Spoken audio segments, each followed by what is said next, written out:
Καλώς ήρθατε στο Athos Maps.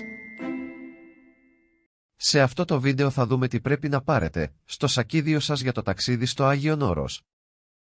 Για το ταξίδι σας στο Άγιον Όρος πιο πρακτικό είναι το σακίδιο πλάτης, γιατί έχετε τα χέρια σας ελευθερά και μπορείτε να περπατάτε πιο άνετα ή να κρατάτε ένα μπαστούνι που θα σας βοηθάει στα δύσκολα σημεία της πορείας σας.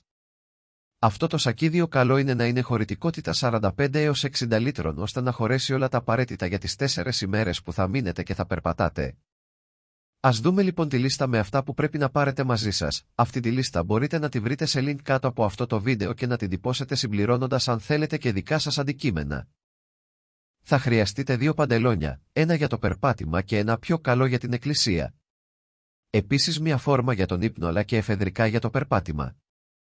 Θα χρειαστείτε 3 έως 4 μπλούζες με κοντό ή μακρύ μανίκι ανάλογα με τον καιρό, γιατί θα υδρώνετε περπατώντας. Επίσης 3-4 εσώρουχα, φαρδιά κατά προτίμηση για να είναι άνετα στο περπάτημα και 3-4 ζευγάρια κάλτσες. Μία πετσέτα είναι απαραίτητη, όχι όμως πολύ μεγάλη να μην πιάνει πολύ χώρο στο σακίδιο.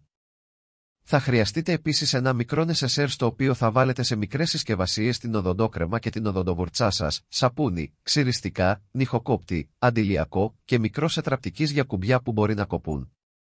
Επίσης πάρτε μαζί σας έναν μικρό φακό, σφυρίχτρα και ένα μικρό σουγιαδάκι ή ένα πολυεργαλείο.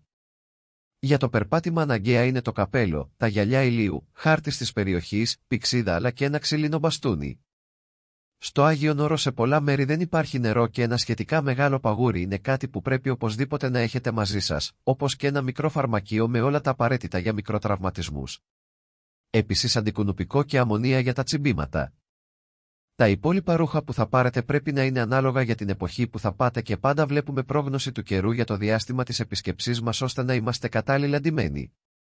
Τέλος, πολύ σημαντικό είναι να φοράμε μποτάκια για περπάτημα που να καλύπτουν τους αστραγάλους για αποφυγή τραυματισμών. Αν δεν έχουμε ειδικά ορειβατικά μποτάκια, τουλάχιστον να έχουν χοντρές σόλες και να μην γλιστράνε. Δεν φοράμε ποτέ καινούργια παπούτσια γιατί μπορεί να μας χτυπήσουν και να δυσκολευτούμε.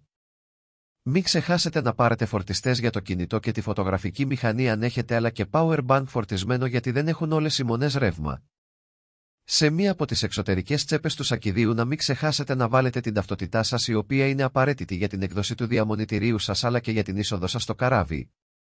Σας υπενθυμίζουμε ότι μπορείτε να βρείτε αυτή τη λίστα σε σύνδεσμο κάτω από το βίντεο και να την κατεβάσετε. Επίσης αν θέλετε μπορείτε να προσθέσετε κάτι και να την τυπώσετε. Σας ευχόμαστε καλό προσκυνηματικό ταξίδι. Αν αυτό το βίντεο σας φάνηκε χρήσιμο, μην διστάσετε να το μοιραστείτε και με άλλους προσκυνητές. Ευχαριστούμε που παρακολουθήσατε αυτό το βίντεο. Μην ξεχάσετε να κατεβάσετε δωρεάν το Athos Maps. Θα βρείτε link κάτω από το βίντεο στην περιγραφή του. Επίσης κάντε εγγραφή στο κανάλι μας πατώντας το εικονίδιο του Athos Maps και χτυπήστε το καμπανάκι πάνω δεξιά για να παίρνετε ειδοποιήσεις όταν ανεβάζουμε νέα βίντεο.